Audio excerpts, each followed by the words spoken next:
So బయట పోతే వాళ్ళు రెక్కలే ఎగిరిపోతారు వాళ్ళు. బైకుల మీద ట్రాఫిక్ లో ఏదో చూస్తున్నాం కదా. అంటే ఈక్వాలిటీ గురించి మాట్లాడితే కొన్ని వస్తాయి బయటికి.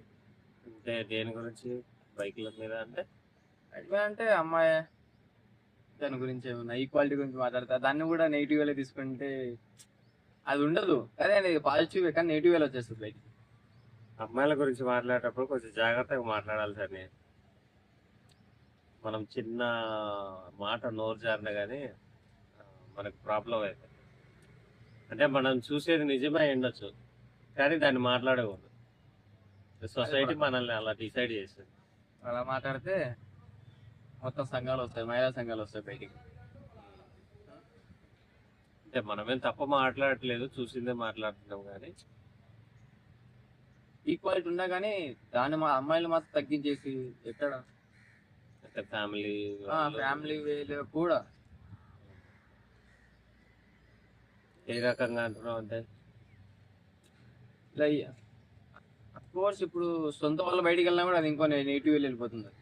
యూత్ ఆ రిలేటివ్స్ అనుకో, ఇంట్లో వాళ్ళే అనుకో బయటికి ఎలా వెళ్ళినా కానీ ఇప్పుడు ఒక పర్పస్ లేని వాళ్ళు బయటికి వెళ్ళరుగా.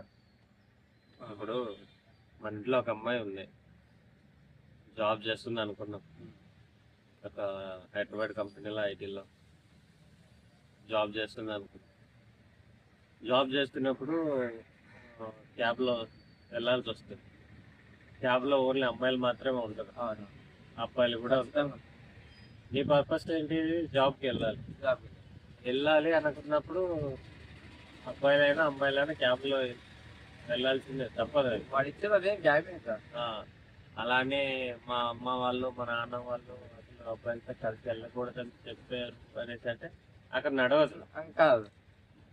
ఒకటి నువ్వు జాబ్ వదులుకోవాలి, రెండు అడ్జస్ట్ అవ్వాలి. ఈ రెండు వస్తుంది పబ్లిక్ సర్వీస్ యూజ్ చేసుకుంటే, కానీ టైం పడుతుంది మనం అనుకున్న క్యాబ్ లో ఉన్నంత కాదు. కరెక్ట్, సెల్ఫ్ గా రావాలని ఉంటది కానీ కంపెనీకి అంటూ కొన్ని రూల్స్ ఉంటాయి. క్యాబ్ లోనే రావాలా, క్యాబ్ లోనే రావాలనేసి కొన్ని రూల్స్ ఉంటాయి. అంటే రావడం అనేది మీ ఇష్టం. కానీ కొన్ని ఏంటంటే నైట్ షిఫ్ట్లు అని ఉంటాయి. అలా ఉన్నప్పుడు అమ్మాయిల్ని పంపించారు, రూల్, కంపెనీ రూల్. అది బయట రావడానికి ఉండదు. ఇప్పుడు 3 o'clock అంటే ఎర్లీ మార్నింగ్ 3 o'clockకి లాగౌట్ సెషన్స్ ఉంటాయి కొన్ని. అవి ఏమైతాయంటే అమ్మాయిల్ని ఒంటరిగా పంపించారు, అబ్బాయిలని అయితే పంపించేస్తారు ఫ్రీగా. సో అమ్మాయిలు పంపించినప్పుడు ఏం చేయాలి? లాగౌట్లో వెళ్ళినా కానీ అమ్మాయిలు కలిసి వెళ్ళాలి. అంటే ఆ రూట్లో ఎవరైతే ఉన్నారో బయటకు వచ్చి డివైడ్ అయితే బయటకు వచ్చి డిసైడ్ అయ్యామో అన్నది డివైడ్ అయితే డివైడ్ అంటే ఎలాగా? బయటకు వచ్చి డివైడ్ అవుతుంది అంటే ఆఫీస్ బయటకు వచ్చి పంపించరుగా, అలా పంపించరుగా. హోమ్ డ్రాప్ వచ్చేదాకా ఆ డ్రైవర్ నిన్ను బయటికి దించడం ఆప్షనే లేదు. ఎందుకంటే అమ్మాయి సెక్యూరిటీ ముఖ్యమని కంపెనీ డెసిషన్ తీసుకుంది. ఆ టైంలో మనం సపరేట్ అవడం అసలే ఉంటుంది కష్టం. మరి ఈక్వాలిటీ చూసుకుంటే అక్కడ కనపడదు, వీళ్ళు అనుకుంటే నెగిటివ్ వేలో కనపడదు. కనిపించదు అంటే అది ఊర్లో వరకే పరిమితం అవుతుంది. ఇప్పుడు ఊర్లో నువ్వు ఎక్కడైనా ఏదైనా షాప్ లో పనిచేస్తున్నప్పుడు షాప్ ఓనర్ బండి ఎక్కినా తప్పే. ఇక్కడ షాప్ ఓనర్ 9కి పని చేస్తాడు అనుకున్నాం అబ్బా, నైట్ ఆ 9 o'clock వెళ్ళేటప్పుడు మంచి మనసుతో సెక్యూరిటీ ఉండదేమో అనేసి మన అమ్మాయిని ఇంటి దగ్గర డ్రాప్ చేయొచ్చు. అప్పుడు చూసి జనాలకి ఏమనిపిస్తుంది? కానీ కూడా తిరుగుతుందో పగలు బండి మీద వస్తేనే ఎన్ని రకాలుగా అనుకుంటారు, అలాంటిది నైట్ 9 తర్వాత బండి మీద వస్తే ఎలా అనుకుంటారు? అదే ప్రాబ్లం ఇక్కడ. అమ్మాయికి ఇంటెన్షన్ ఏంటి? పర్పస్ వచ్చానా అని అనిపిస్తుంది, తనకు సంతోషమే. చూసే జనాలకు మాత్రం నెగిటివ్ వేలు వేస్తుంది. ఒకటి వాళ్ళ ఇంటెన్షన్ లో సేఫ్టీ పర్పస్, వేరే వాళ్ళ ఇంటెన్షన్ లో అది చూసే విధానం. ఒకటి ఇప్పుడు ఏదైనా కానీ మనం చూసే విధానంలో ఉంటుంది సార్. నేనున్నా, నా చెల్లి ఉంది, నేను బైక్ మీద వెళ్తున్నా హాయిగా. అంటే ఒక ఫంక్షన్కి వెళ్తున్నాం నేను మా చెల్లి. ఇప్పుడు నేను మా చెల్లి అన్న విషయము మా వాళ్ళు చూస్తే వాళ్ళకి తెలుస్తుంది. అవును. తప్పుడు ఆలోచనలు రావు. ఒకవేళ నాకు తెలియని వాళ్ళు మమ్మల్ని చూస్తే ఏమనుకుంటారు? వరుసనో అమ్మాయి వచ్చిందనో అది చెల్లెలు అంటారు. అమ్మాయి వచ్చింది, అమ్మాయి తిరుగుతాను. నేను పర్పస్ మీద స్పీడ్ వెళ్ళినా కానీ వాళ్ళ ఆలోచనలు ఎలా ఉంటాయి? అమ్మాయి వెనక ఉంటుంది, ఉంది స్పీడ్ కొట్టాడు కనపడకుండా. అలా ఉంటది. అది చూసే వాళ్ళకి ఎప్పుడైనా నెగిటివిటీనే స్ప్రెడ్ అవుతుంది. అది విత్ ఇన్ సెకండ్స్ లో వెళ్ళిపోతుంది. అది నువ్వు మంచిగా కానీ కనీసం నిదానం పడుతుందేమో తెలియదు కానీ ఆ మాట మాత్రం అది మొత్తం రూట్ మొత్తం తెలిసింటది. అది మామూలే సార్. అంతా ఇప్పుడు మనం వీటి గురించి మాట్లాడుకుంటే గంటలు గంటలు మాట్లాడుకునేదే. ఎందుకంటే దీనికి అంతం లేదు. చూసే విధానం ఎప్పటికీ ఆ, మారదనే నా అభిప్రాయం అయితే. అంటే మేబీ తరాలు మారే కొద్దీ మారొచ్చేమో కానీ ప్రస్తుతం ఉన్న ఈ విలేజ్, మన విలేజ్ ఎన్విరాన్మెంట్ చూస్తే అది మారదనే ఈ 90s వాళ్ళకి, జనరేషన్ వాళ్ళ అమ్మ నాన్నలకి అది అస్సలే పోదు. ఆలోచించే విధానంలో నెగిటివ్ ఉంటుంది. ఎలా మారుతుందని చెప్పి ఇప్పుడు ఒక 20 ఏళ్ళ వ్యక్తికి అయితే చెప్పొచ్చు, ఎందుకంటే వాడు అర్థం చేసుకుంటాడు. ఒక 30 ఏళ్ళ వ్యక్తికి చెప్పినా కొంచెం అటు ఇటు ఉన్న బ్యాలెన్స్డ్గా ఏం మాట్లాడని స్థితి, ఏం మాట్లాడాలో తెలియని స్థితి, రెండు మిడిల్లో అండి రెండు 40-50 ఏళ్ళు దాటిన వ్యక్తి చెప్పినా ప్రయోజనం లేదు. దాన్ని టోటల్ ఫిక్స్ అయిపోయింది లోపల. మరి అలాంటప్పుడు మనం ఏం చేస్తాం? అదే నేను చూసాను. నేను అది చూస్తే ఇంట్లో మాట్లాడే మాటలు ఆ 90s మొత్తం 80s బ్యాచ్ వాళ్ళందరూ అంటారు కదా, నాన్నమ్మ తరం అనుకో, వాళ్ళ నుంచి నాన్న వరకు వచ్చేది. వాళ్ళకి చిన్న మాట చాలా ఇప్పుడు ఇదే చెప్పాను. పని చేసేవాడు వచ్చి మనం డ్రాప్ చేసినప్పుడు, అదే ఓనర్ పని చేసేవాడు కాదు, ఓనర్ వచ్చి డ్రాప్ చేసినప్పుడు మన ఇంటి అమ్మాయి 80s తరం వాళ్ళు, అదే నానమ్మ అమ్మమ్మ అన్నావు కదా, వాళ్ళు ఎలా క్వశ్చన్ చేస్తారు అసలు ఇంటికి వస్తే? ఏంటి మన ఇంట్లో ఆచారాలు ఏంటి, పద్ధతులు ఏంటి, నువ్వు వచ్చే విధానం ఏంటి, ఎందుకు ఇంతలాగా అవసరమా? నలుగురు చూస్తే ఏమనుకుంటారు? మన ఇంటి పరువు ఏం కావాలి? పరువే.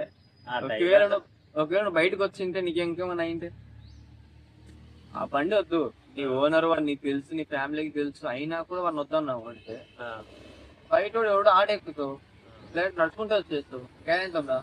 అప్పుడు లోకం చెడ్డదే కూడా అంతే సన్ని. లోకంని అప్పుడు కూడా తప్పు పడతారు. ఇప్పుడు ఆటల్లో వచ్చింది అనేసి అని ఏదైనా జరిగిందనుకో, ఏం చేస్తామమ్మా, లోకం అలా తయారైతుంది, ఎలా వెళ్ళినా కానీ మనకు రక్షణ లేకుండా పోయింది అనేసి అని మాట్లాడతాం. అంటే వాడు దించిన ప్రాబ్లమే, ఈమె వచ్చిన ప్రాబ్లమే, రెండు లోకం మీదకే తప్పు మోపడం అంతే. ఇప్పుడు వాడు బండి మీద వచ్చింది, అమ్మాయి బండి మీద వచ్చింది అని చెప్పేసి నువ్వు బ్లేమ్ చేసావు, ఓకే డన్. తెలిసినోడు మళ్ళీ బయట ఆటోలో వస్తే ఏ నమ్మకంతో అంటున్నాడు రమ్మని, ఆటోలో రమ్మని, ఏమో తెలియదు. యాక్చువల్గా అక్కడే ఇంకా డేంజర్ నీకు ఎక్కువ. మరి తెలిసినోడు తీసుకొచ్చినా ఆమె మనోడే లేదా తీసుకొస్తాడన్న గట్టి నమ్మకం ఉంటుంది. తెలియనోడు వచ్చాడు అనుకో, ఎక్కినప్పటి నుంచి పిల్ల దిగేదాకా మనకు టెన్షన్. దాంట్లో మీ అమ్మాయి ఒక్కతే ఉంటుందా? ఉంటుందా? అమ్మాయి ఒక్కతే ఉంటుందా? మన అమ్మాయి ఒక్కటే ఉంటుంది. ఖచ్చితంగా కాదు, వేరే వాళ్ళు ఎక్కుతారు కదా, తేనాట అది. తేరాట అన్నప్పుడు అమ్మాయిలే ఎక్కరు నీకు. మరి నేను చెప్పినట్టు కార్పొరేట్ లాగా కొత్తగా ఇప్పుడు ర్యాపిడోలు నువ్వు వచ్చినాయి, వాళ్ళ బండి ఎక్కినప్పుడు మరి ర్యాపిడో సేపు, నీకు తెలిసినప్పుడు బాధ నీకు. అప్పుడు అనేది 100% సేఫ్. ఎందుకంటే ఏం జరిగినా కానీ క్వశ్చన్ డీటెయిల్స్ మనకు ఆన్లైన్ లో విజిబుల్ అవుతాయి. వాడిని ఏ టైం తీసుకున్నాడు, ఏ ట్రావెలింగ్ తీసుకున్నాడు, ఎంత డిస్టెన్స్ తీసుకున్నాడు, ఏ లొకేషన్ తీసుకున్నాడు, మొత్తం కనిపిస్తుంది. అది రేపు పొద్దున మనకు రిపోర్ట్ చేయడానికైనా ఈజీగా ఉంది. తెలియని వాడు ఆటో ఎక్కినప్పుడు మనమే నోట్ చేసుకుంటాం, ఏంటి ఆటో నెంబరు, నీ పేరేంటి అబ్బాయి అనేసి. ఆపామా, ఎక్కామా, దిగామా, అంతే.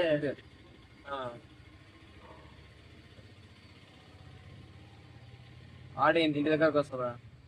ఖచ్చితంగా రాదు. రోడ్డు మీద తిరుగుతుంది. ఒక సందు బట్టి ఆపుతుంది, ఎందుకంటే ఆ సందులోకి ఆట రాదు కాబట్టి. మన మళ్ళీ వచ్చినా వాడు రాడు ఆ డబ్బులకి.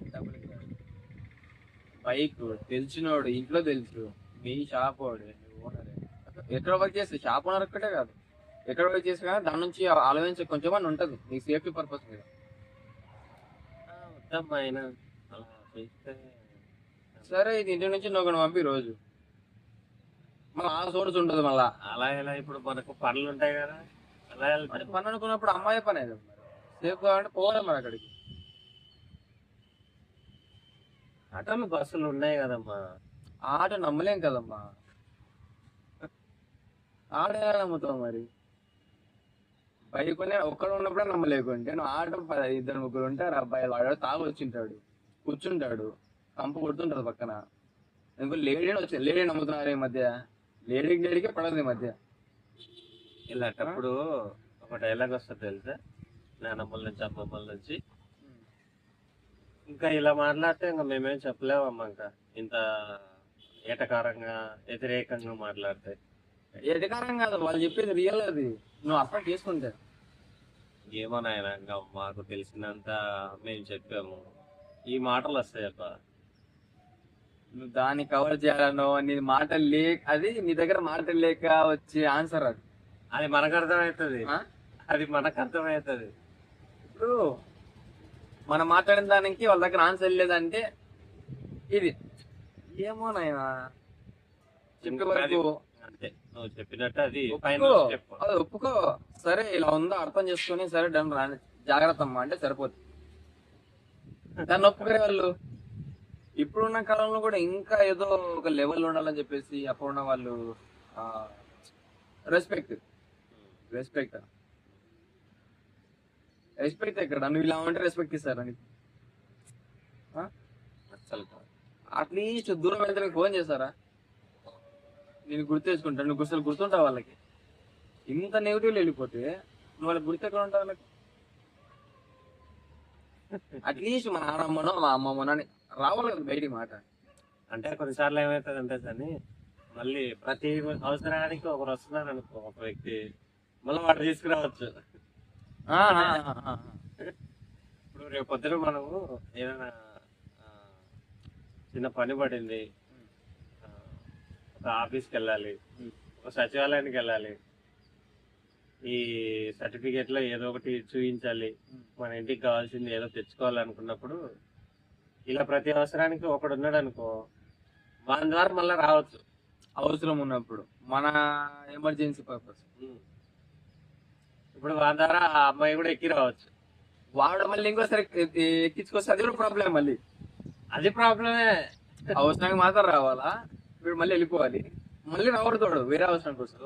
ఎగ్జాంపుల్, మన అమ్మాయికి జాబ్ వచ్చింది, జాబ్ పర్పస్ ఏదో సచివాలయంలో కానీ గవర్నమెంట్ ఆఫీస్లో కానీ ఏదో రిక్వైర్డ్ డాక్యుమెంట్ కావాలి, అర్జెంట్. అది పోలేదైనా అర్జెంట్ అంటున్నారు కదా, ఏముంది ఒక 10 నిమిషాలే కదా పోయి తీసుకురా. మరి ఫస్ట్ వన్ వద్దన్నా